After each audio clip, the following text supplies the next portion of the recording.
करता है, वास्तव में वही मेरे भक्ति को प्राप्त करता है।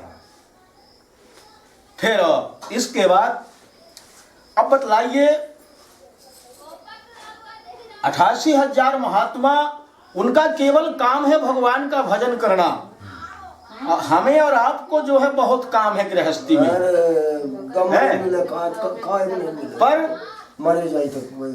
महात्माओं को केवल काम है माला सरकाना, राम राम कहना, चुप्पे खाओ पड़े रहो, है ना। रमेश संत जहाँ पधे पड़े रू, उनको क्या करना है, साधु संत देखे कि ये घर पड़ा के है वहीं बैठ गए आके बस फुर्सत, है ना। तो उनको तकलीफ कभी ना होना चाहिए, पर उनको भी तकलीफ हुआ।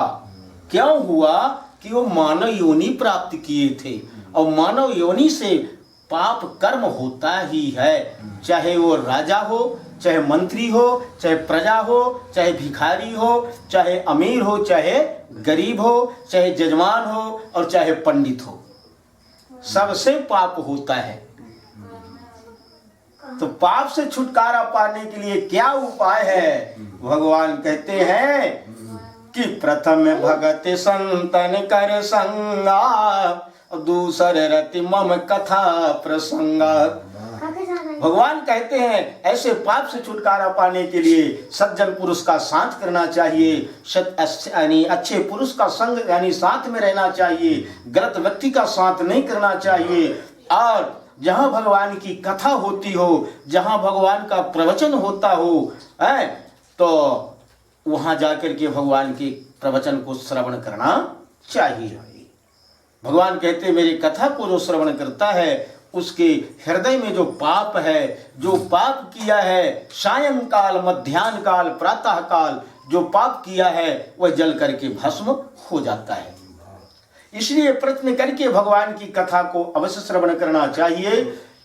जजमाने भर को नहीं, पंडित को भी कथा को सुनना चाहिए। ऐसा नहीं है कि हम पैसा के लालच में बाँच रहे हैं कि कितना जल्दी है, कहा जाने जजमान कितना पैसा दे, जल्दी बरबराओ चलते बनो, ऐसा कभी नहीं।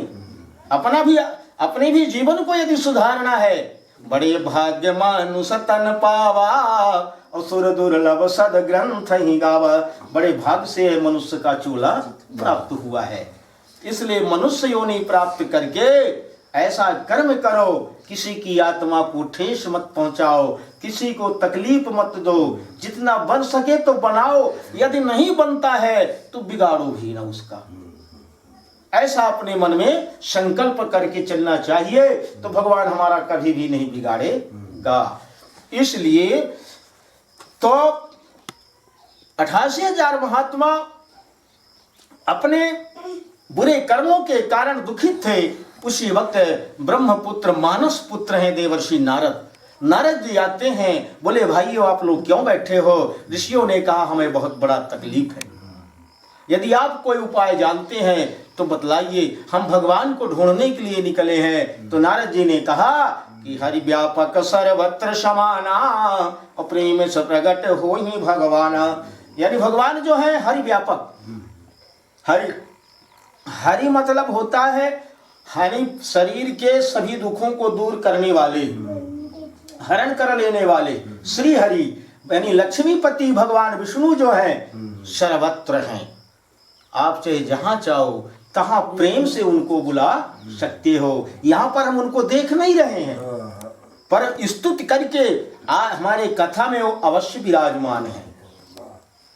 इसलिए देवर्षि नारद जी बोले ठीक है आप लोग यहीं पर बैठो, सच्चे मन से उनकी आराधना करना, हम अभी जाते हैं। और अभी आ गए, तुरंत भगवान के पास पहुंचते हैं। भगवान से पूछे कि हे प्रभु आप यहाँ तो सुख शयन यानी चैन से आराम कर रहे हैं क्षीर सागर में, अब आपने जो मृत्युलोक बनाया है, मृत्युलोक जो आपने रचा है, उस मृत्युलोक में जितने मानव प्राणी है तो किस तरह हैं कि भाई विकल खग मृग ही भांति, और पर कथा प्रभु कैसे कही जाती। और यह कलिकाल कठिन गुरेगारी, और पाप परायण सब नर नारी। हे प्रभु, जिस तरह एक बहेलिया जंगल में जाकर के शिकार करता है और शिकार करके करता है मृगा, तड़प तड़प के अपने प्राणों को छोड़ता है, उसी तरह मानव प्राणी जो है तड़प रहा है। क्योंकि यह कलयुग जो है, कलयुग में नर हो या नारी हो, पुरुष हो या स्त्री हो, बराबर पाप करने में जुटे हुए हैं।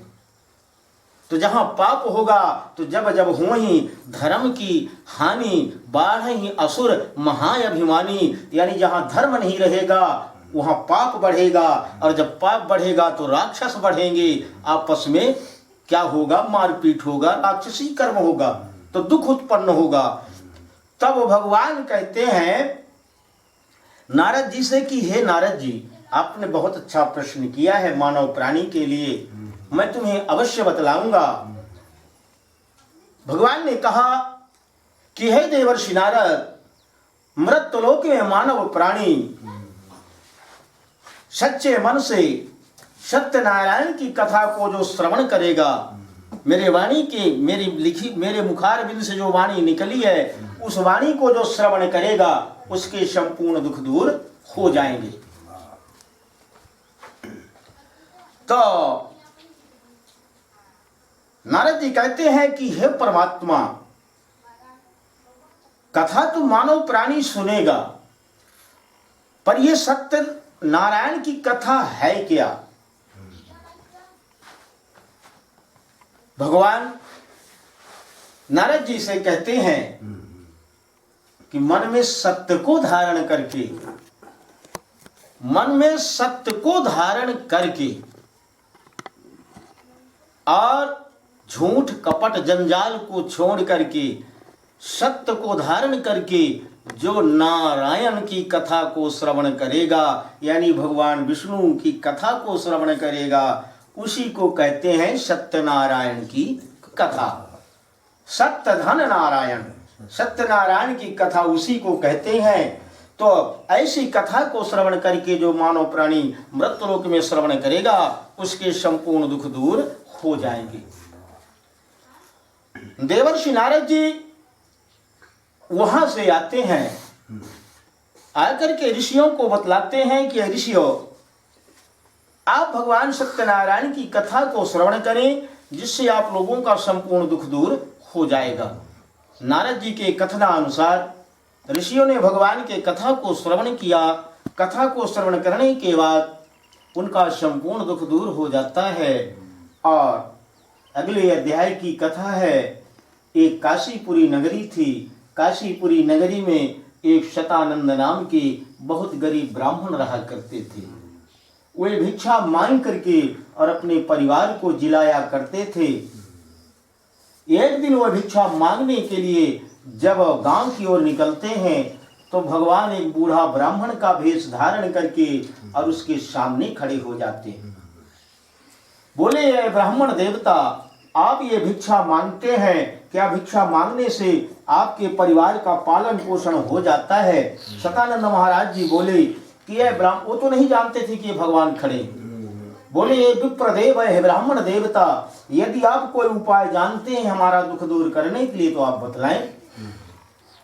ब्राह्मण रूपी भगवान ने कहा कि हे शतानंद महाराज जी, आज आपको भिक्षा मांगने से जो कुछ भी मिलेगा, आप पहले भगवान की कथा को सुन लेना। तो शतानंद महाराज जी अपने मन में दृढ़ संकल्प करते हैं, तो जो इच्छा करी हहु मन माही, ओ हरि प्रसाद कछु दुर्लभ नाही। यानी अपने मन में जो इच्छा उत्पन्न हो जाती है वह कार्य सिद्ध होता है। अच्छा सोचो तो अच्छा होगा, बुरा सोचो तो बुरा होगा। इसलिए जो आदमी सोचता है वह काम होता है। इसलिए शतानंद महाराज जी को उस दिन दुगने धन प्राप्त होते हैं। उन्होंने दृढ़ प्रतिज्ञा कर लिया था, सही संकल्प ले लिया था। अब आधे धन से कथा की पूजन सामग्री, आधे धन से अपने घर की भोजन सामग्री लाते हैं और ला करके अपने पंडित जी को बुला करके भगवान की कथा को श्रवण करते हैं। कथा श्रवण करने के बाद कछुक दिनन, यानी थोड़े दिनों में ही उनका दुख दूर हो जाता है। और जब उनका बुढ़ापा आता है, अंत समय आता है, तो सीधे भगवान के वैकुंठ धाम को जाते हैं। और जब उनका पुनर्जन्म होता है तो सुदामा नाम के ब्राह्मण बनते हैं, और भगवान का जन्म होता है द्वापर में जब, तो कृष्ण के रूप में होता है, और कृष्ण और सुदामा की मित्रता होती है। ब्राह्मण जो है खाने पीने में थोड़ा होशियार होता है, चतुर होता है। वो भगवान का भी हिस्सा खा गया था। सुदामा जंगल में चना चाव लिया था अकेले, तो भगवान उसको श्राप दे दिए थे, तो दलित हो गया था। लेकिन अंत में अपने धर्म पत्नी सुशीला नामक ब्राह्मणी के कहे अनुसार वो द्वारिकापुरी गया। अब द्वारिकापुरी जब जाते हैं तो भगवान उसको 2 लोक देते हैं, पर वहाँ पर उसको नहीं दिए कि ढो के ले जाओ, वहाँ एक दुपट्टा दिए ओढ़ने के लिए। और जब पहुँचने लगे अपने नदी के किनारे, द्वारिका का बॉर्डर जब खत्म होने लगा, तो भगवान बोले, अरे मित्र हमारा दुपट्टा दे दो। सुदामा बोले कि कितना दलित है बताइए, कितना दुष्ट मित्र है कि जब तक इसके रानी के पास रहा तो मुझको फर्स्ट क्लास दुपट्टा दिया था ओढ़ने के लिए, मेरी सेवा कर रहा था। अब एक चिथरा दिया, उसको भी झटक जंगल में आके झटके ले आते हैं।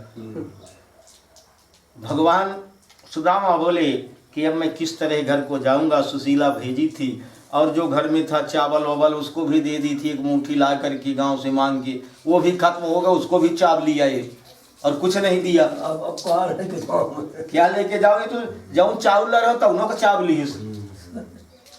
अब भगवान उसको इतना दे दिए कि द्वारिकापुरी फीकी पड़ गई सुदामापुरी के आगे।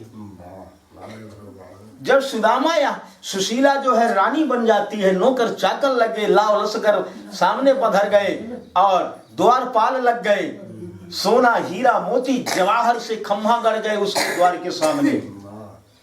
अब सुदामा गया तो वहीं पर घूमने लगा अपने जहां पर उसका घर था।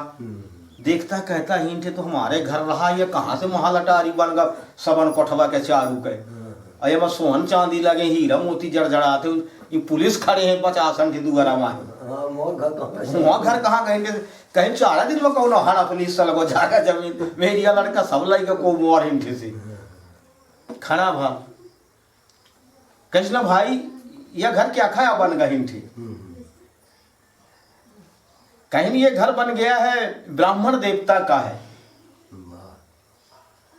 कहीं कौन ब्राह्मण बना ली, समा घर हिंठे रहा हो जाते। मैं सुशीला सुनी आवाज तो दौड़ी आई वहां से, तो जब देखिन बढ़िया हीरा मोती जड़ी बिल्कुल सुशीला कहीं, तो कहीं नरिया का कर डाले थे, कहाँ के घर में आ गए, घर कहाँ चला गए, ठीक है सब बेच बाच डाले थे हमार।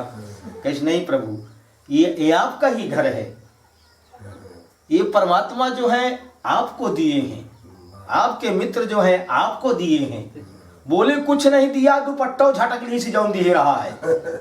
अरे कहीं नहीं, सब उन्हीं का दिया हुआ है, रातों रात सब इतना हो गया है।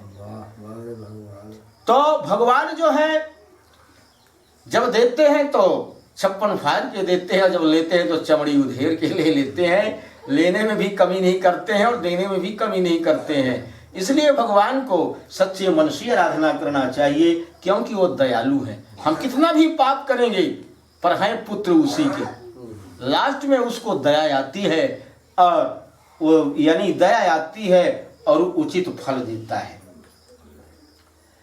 तो वो सुदामा हुए, अब 2 लोक के राजा बन गए। एक लोक के केवल भगवान है और 2 लोक के राजा सुदामा जी हैं। तो बताओ भक्ति में कितनी बड़ी ताकत है। एक लकड़हारा था, अगले अध्याय की कथा है। एक लकड़हारा था, लकड़ी बेच करके अपने परिवार को जिलाया करता था। एक दिन वह लकड़ी बेचने के लिए जब गांव की ओर जाता है, बाजार की ओर जाता है, तो रास्ते में भगवान की कथा हो रही थी। वह कथा सुनने के लिए बैठ जाता है और भगवान की कथा सुनता है और कहता है मन ही मन कि हे भगवान, हमारे भी दुख को आप दूर करें, हम भी कथा को आज ही सुनेंगे। आज लकड़ी बेचने से हमें जो कुछ मिलेगा, हम भगवान पहले कथा को सुन लेंगे, इसके बाद भोजन की व्यवस्था करेंगे। तो जब ऐसा अपने मन में विश्वास करके जब लकड़ी बेचने के लिए जाता है, तो उसे जो है सारे रुपए, बहुत सारे रुपए प्राप्त होते हैं। उन्हें रुपयों से भगवान की पूजा सामग्री और लाता है और अपने पंडित बाबा को बुला करके भगवान की कथा को सुनता है। कथा सुनने के बाद उन्हें थोड़े ही समय में उसका संपूर्ण दुख दूर हो जाता है। और जब अंत समय आता है तो भगवान के साकेत धाम को जाता है। साकेत धाम के बाद जब पुनर्जन्म होता है तो भगवान का जन्म जो है त्रेता युग में राम के रूप में होता है। राम के रूप में होता है और लकड़हारी का जन्म केवट के रूप में होता है। तो भगवान गंगा के किनारे वनवास को जाते हैं, क्योंकि सतयुग में क्षीर सागर में जब रावण नील कमल का पुष्प लेने के लिए गया तो शंकर जी को चढ़ाने के लिए और लक्ष्मी जी का दर्शन करने के लिए और विष्णु भगवान का दर्शन करने के लिए तो शेष नांग लक्ष्मण कुमार जी फना फुसकार के दौड़े तो रावण उनका पैर नहीं छू पाया था। तो भगवान उसको वरदान दिए थे रावण को कि यह रावण, जिस लक्ष्मी की चरण छूने के लिए तू ललायित है और मेरा चरण छूने के लिए ललायित है, तो इस युग में नहीं छू पाएगा। मेरा जन्म जो है त्रेता युग में राजा दशरथ के यहाँ होगा और मैं वनवास को आऊंगा तेरे कुल को उद्धार करने के लिए। तभी प्याट भर तू मेरा चरण छू लेना। और जो ये शेष नाग है जो फना फनकार के दौड़ता है, ये लक्ष्मण कुमार बनेगा, तो ये भी तेरे लंका में आएगा। और लक्ष्मी जी को तू खुद अपने रथ में बैठा के ले जाना, प्याट भर दर्शन करना है। तो भगवान जो अब यहाँ के युग में कहा थे कि वो रावण से सीता में राम की मेहरिया चुरा लाई करा। भाई हर कथा है अनंता, है ना। यानी भगवान की कथा अनंत है, समझे समझे का फेर है। यदि कोई चौपाई के भावार्थ को समझे तब तो जान पाएगा कि वास्तव में क्या चौपाई बोल रही है। तो अपने कुल को उद्धार करने के लिए रावण सीता को ले गया था लंका भगवान के कथनानुसार। और जब भगवान यानी वनवास को गए तो पंचवटी आश्रम में सीता जी को बोल दिए हैं कि सीता करहूं अग्निमवासा और जब लगे करहूं निशाल चरनासा। हे सीता, अब तुम अग्नि में धराशायी हो जाओ। जो असली सीता थी वो अग्नि में प्रवेश हो गई थी। और जब तक मैं राक्षसों का संहार ना कर लूं तब तक तुम अग्नि में प्रवेश रहना। फिर उसी तरह जब लंका से वो आई है तो अग्नि परीक्षा भगवान किए हैं। बाद में जब पूरे राक्षसों का संहार कर दिए हैं तो लक्ष्मण जी अग्नि उत्पन्न किए हैं और उसी में धराशायी हो गई है सीता जो प्रतिबिंब थी, और असली सीता अग्नि से प्रकट हो गई है। तो यानी भगवान रावण को वरदान देने के लिए त्रेता युग में जन्म लिए और लकड़हारे को वरदान देने के लिए त्रेता युग में राम बने। और वनवास को जब गए तो मांगिए नावन केवट आना और कहूँ नाथ मरम तुम्हारे मय जाना। यानी केवट से नाव मांगने केवट बोला कि हम आपके मरम को अच्छी तरह से जानते हैं, आप पहले नाथ चरण को धुलाइए, इसके बाद हम नाव में बैठाएंगे। क्योंकि मुझको भय लगता है कि जब आप धनुष यज्ञ में जा रहे थे तो चरण धरत पत्थर भई नारी, छोटा सा यानी एक अंगूठा छुआने से पथरा के मेहरिया बन गई प्रभु। तो ये तो लकड़िया है, तो ये लकड़ी मगर अपना बैठ जाओ कहूँ जो औरत बन गए। तो मेरी नाव कहीं नारी ना बन जाए। है तो एक ठे नारी के परिवार तो चलाओ नहीं जाता है। 3-3 ठे मेहरिया हो जाए तो कैसा करब भगवान। ये से पहले तुम जौन है गोड़ का धोवाए ले। तो भगवान कहीं कि तोर नाव न जाए वह तरह से ते कर ले भाई, नाव तेरी नारी ना बन जाए, तुम वही उपाय करो। तो केवट जो है कठौता लाता है, भगवान के चरणों को धोता है, अपने कुलांतर को उतारता है, तब भगवान को गंगा पार करता है। उल्लामुख राजा ने कथा को श्रवण किया तो राजा दशरथ होते हैं। राजा दशरथ के चारों पुत्र का जन्म होता है, राम लक्ष्मण भरत शत्रुघ्न। चारों भाई जन्म लेते हैं। चारों अंश भगवान की 4 भुजा हैं। चारों भुजा जो है, चारों अंश जो है भगवान का उत्पन्न होता है। ऐसा सुख किसको प्राप्त होगा। और एक बनिया था, अगले अध्याय में एक बनिया था, वह क्या करता है कि कथा राजा उल्लामुख राजा कथा को श्रवण कर रहे थे, पूजा पाठ कर रहे थे। बनिया ने कहा मेरे पास सब कुछ है राजन, मेरी एक संतान नहीं है, लड़की या लड़का कोई भी भगवान हमको दे दे, भगवान हम आपकी कथा को श्रवण करेंगे। तो राजा का दिया हुआ प्रसाद लेता है और प्रसाद ले जा करके क्या करता है कि वह बनिया अपने लीलावती नामक कन्या को खिलाता है और खिलाने के बाद 10वें मास उनके गर्भ से एक कन्या रत्न प्राप्त होती है।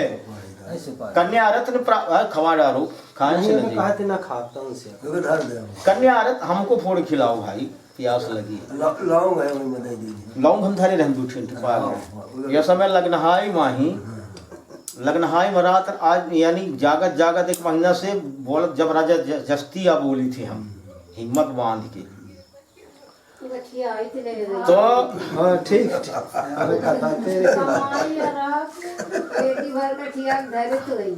फिर बताओ का धर है हम। अबे कथा हो जा फिर बताओ का धर है हम। तो इसके बाद क्या होता है कि प्रसाद लेता है, अपने धर्म पत्नी लीलावती नामक कन्या को खिलाता है। लीलावती नामक कन्या के यानी एक कन्या प्राप्त होती है, उसका कलावती नाम रखा गया। कलावती नाम की कन्या बढ़ने लगी। एक दिन सेठाइन बोली कि प्रभु आप कथा क्यों नहीं सुन रहे हैं। सेठ बोला जब हम लड़की की शादी करेंगे तो भगवान के कथा को सुन लेंगे, बार बार हम खर्चा नहीं करेंगे। अब दैव योग से वह लड़की की शादी भी कर देता है और भगवान की कथा सुनने के लिए भूल जाता है। अब भगवान की कथा सुनने के लिए जब भूल जाता है और व्यापार करने के लिए बंबई नामक शहर को जाता है। पुराने जमाने में राजा चंद्रकेतु का राज्य था। उस राजा के खजाने से भगवान के चोर जो पार्षद है चोरी करके भाग गए, लेकिन इन दोनों ससुर देवान बनिया जो है जेल खाने के अंदर वो बंद हो गए। और जो सेठ के घर में सामान था उसको भी चोर चोरी करके भाग गए। कलावती और लीलावती नाम की कन्या भूख प्यास से तड़फने लगी। एक दिन जो है वह भगवान के मंदिर को जाती है, भगवान के चरणान बिंदु को पकड़ करके रोने लगी। बोली प्रभु मुझे धन दौलत ना चाहिए, मेरे पिता और पति देव जी घर को वापस आ जाएं, हम आज ही कथा को सुन लेंगे। वही भीख मान करके कलावती नाम की कन्या भगवान के कथा को श्रवण कर लेती है और जैसे कथा सुनती है प्रसाद खाती है तो भगवान प्रसन्न हो जाते हैं और जाकर के राजा चंद्रकेतु को स्वप्न में दिखाई देते हैं कि राजन इन बनियन का जेल खाने से जल्दी बाहर निकाला, नहीं तो हर राज्य पाठ धन धाम हम सब नष्ट कर दे। बनिया को जो है राजा तुरंत जेल खाने से बाहर निकालता है, अच्छे क्षौर कर्म क्रिया करवाता है, स्नान पूजा करवाता है, नए वस्त्र धारण करवाता है, उसका सामान देता है और अपने खजाने से भी सामान देता है और उनका वहां से विदा कर देता है। बनिया बड़ा प्रसन्न हुआ कि हमको मेहनत नहीं करना पड़ा, व्यापार नहीं करना पड़ा, हमको जो है दुगुना धन प्राप्त हो गया। खुशी के मारे बनिया चल देता है। रास्ते में भगवान एक दुबला पतला शरीर धारण करके पुनः मिले। बोले भगवान ऐ सेठ इस झोला झंडी में तुम क्या रखे हो। बनिया मन में विचार करता है कि ये कोई चोर है, अभी सीआईडी है, पता लगाने के लिए आया है और यहाँ से जाएगा, 2-4 आदमी होंगे, मार करके सब झटक लेंगे। बोला कुछ नहीं है भैया, ये सब हमारे अपने माल मवेशियों के लिए लता पात यानी पत्ता चारा लेने के लिए आए थे। भगवान कहते हैं कि जो इच्छा करिहु मन माही, हर प्रसाद कछ दुर्लभ नहीं। यानी तुम जो कहते हो भैया तुम्हारा वही हो, हमको क्या लेना देना। ऐसा कह के भगवान अंतर ध्यान हो जाते हैं। बनिया नित्य क्रिया करके जब वापस आता है तो उसके पूरा झंडी में सब लताई पात था, पत्ता ही पत्ता था। अब वहां पर वह रोने लगा, कहता है अरे प्रभु हम मूर्ख हैं, हम अज्ञानी हैं, हम अपराधी हैं। तो यहीं पर गोस्वामी बाबा जी ने लिखा है, रामायण में लिखा है कि दुख में सुमिरन सब करें और सुख में करे न कोई, और जो सुख में प्रभु का सुमिरन करे तो दुख काहे कहोई। यानी जब दुख आता है तो भगवान का याद आता है, और जब सुख आता है तो सब कुछ भूल जाता है। तो सुख में भी यदि उसी तरह बुद्धि रहे हाँ तो कहे तो दुख कभी नहीं आ सकता है। वह रोने लगा, विलाप करने लगा, बोला प्रभु हम यहीं पर कथा सुनेंगे तब घर को जाएंगे। बनिया आकाशवाणी करते हैं कि सेठ तेरा सामान तेरे झोरा झंडी में सब रखा है, क्या कोई कहीं ले गया है? देखो तो जा करके। देखा तो पूरा सामान था। वहीं पर उसी गांव के पंडित को बुलाता है और नदी के किनारे ही कथा को सुनता है। कथा सुनने के बाद घर को चल देता है। जब नदी पार करता है तो गांव के लोग देखे कि आज बहुत दिनों के बाद किनारे हो गया ना, उल्टे नहीं करते हैं, वो बहु बैठ रहा है, और ऊपर लपट गई। ससुर देवान जो है घर को वापस आ रहे हैं। गांव के लोग जाकर के उनको बतलाते हैं तो कलावती नाम की कन्या भगवान के कथा को श्रवण कर रही थी। वह जैसे सुनी कि आज हमारे पिता और पति देव जी घर को आ रहे हैं तो वह दौड़ करके वहां से आ जाती है। प्रसाद को छोड़ करके भगवान के कथा को पीछा दे करके जब आ जाती है तो उसका पति का नाव जो है भगवान छिपा देते हैं। गांव के लोग भी रोने लगे, देखने आश्चर्यजनक हो गए कि अभी तो नाव दिखाई दे रहा था, न डूबते दिखाई दिया, न बढ़ते दिखाई दिया, न उड़ते दिखाई दिया, गया तो गया कहाँ। यहाँ तक कि वह लीला कलावती नाम की कन्या चिता बनवा करके और जलने के लिए तैयार हो जाती है। भगवान आकाशवाणी करते हैं कि लड़की तेरा पति मरा नहीं है, जिंदा है। तूने मेरे प्रसाद का अपमान किया है, मेरे कथा का अपमान किया है, इसलिए तेरे साथ ऐसा हुआ है। तू इसी वक्त घर को जा और कथा सुन करके वापस आएगी, प्रसाद खा करके आएगी तो तेरा पति उसी तरह तुझे प्राप्त हो जाएगा।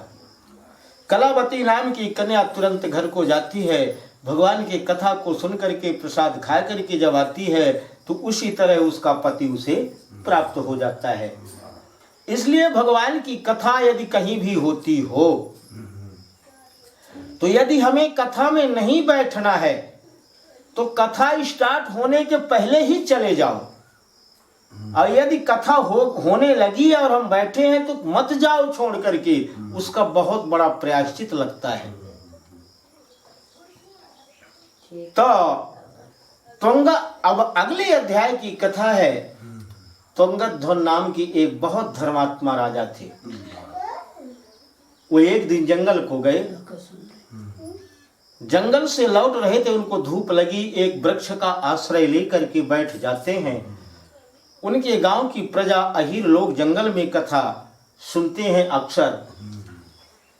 तो अहीर लोग कथा को सुन रहे तो उन्होंने देखा कि आज हमारे राजा साहब इस जंगल में विराजमान हैं। राजा को प्रसाद देते हैं, राजा प्रसाद ले लेता है पर कुछ दूर जा करके फेंक देता है कि हम अहिरन के छुआ प्रसाद न खाओ। घर में जाकर के राजा देखता है रानी के दीमक लगा था, 100 पुत्र थे, सब वो मूर्छित पड़े थे, घर में दीमक लग गया था। राजा तुरंत जान गया कि भगवान के प्रसाद फेंकने का फल मुझे प्राप्त हो गया। तुरंत वहां से वापस होता है और जंगल में जाता है, अहीर लोगों को बुलाता है और भगवान के कथा को श्रवण करता है और उन्हीं का दिया हुआ प्रसाद जब खाता है और खा कर के वापस आता है तो उसी तरह उसका परिवार उसे प्राप्त हो जाता है। इसलिए प्रसाद किसी जाति का नहीं होता है, प्रसाद भगवान का होता है। प्रसाद को मांग कर खा लेना चाहिए, क्योंकि यदि प्रसाद देने वाला भूल गया है तो मांग के खा लो, बहुत बड़ा फल प्राप्त होता है। इसलिए प्रसाद का अपमान नहीं करना चाहिए। जिन लोगों ने कथा को श्रवण किया तो सच्चे मन से श्रवण करने के बाद उनका उद्धार हो गया है और अच्छे कुल में प्राप्त हुए हैं। ऐसे भगवान सत्यनारायण की कथा है। जो मानव प्राणी सच्चे मन से कथा 2 प्रकार की, सुनने वाले 2 प्रकार के होते हैं, यानी वक्ता 1 हुआ और आप बिनती जोड़ के जो बैठा है 2 हुआ, और जो गांव के आते हैं 3 हुए। तो 3 श्रोता होते हैं कथा सुनने के लिए। हम बाँचते भले हैं पर हम भी सुन रहे हैं। तो कथा का अपमान नहीं करना चाहिए, क्योंकि भगवान है। यदि प्रकृति नहीं रहेगा तो यह सृष्टि नहीं रहेगी। बोलो भक्त वत्सल भगवान की जय, सत्यनारायण भगवान की जय। श्री स्कंद पुराणे रेवा खंडे श्री सत्यनारायण व्रत कथायां सप्तम अध्याय श्री सीतारामचंद्र ये नमः। छोड़